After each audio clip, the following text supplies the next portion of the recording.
there's a conservative website, RedState, that had a post by Ben Howe. And Ben Howe has a conspiracy theory about how Google is basically working with the Obama administration to give them an unfair advantage when it comes to politics. So apparently Google does a good job at tracking our behavior and what's trending. And apparently Google is working with Obama to provide this information to him to give him an unfair advantage over Republicans. Now, this is a very conspiratorial post.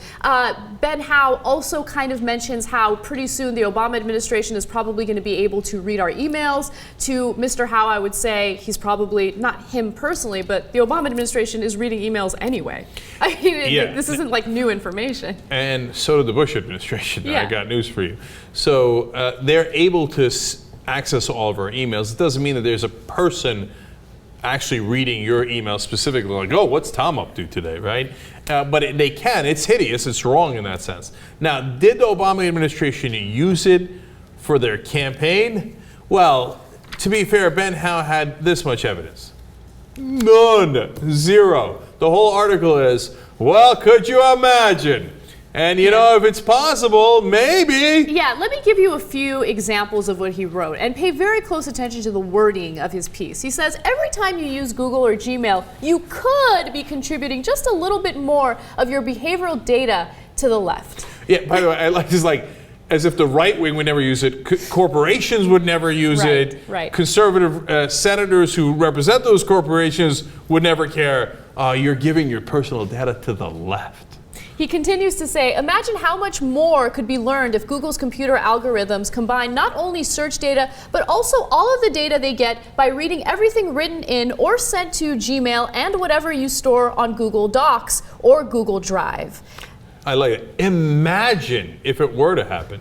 Okay, but what's your evidence, dude? And None. I love that Google is helping only the Democrats with this unfair advantage, right? Oh, everybody knows Google is totally left-leaning. Everybody knows that.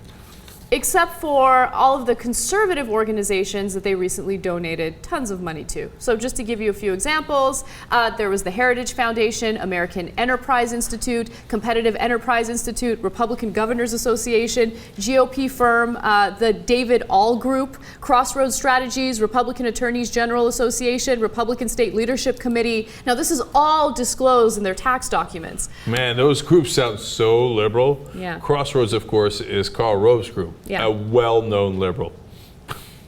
Now, here's the reality. Our modern-day politics is based on legalized bribery.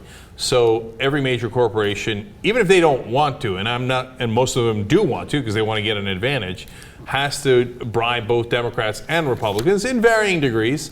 And so Google has gone and given a ton of money to right-wing organizations because they apparently weren't doing legalized bribery to Republicans enough, right? So they think, cover our bases. So it's not to say that Google is right-wing, certainly not left-wing if you're giving to all those organizations.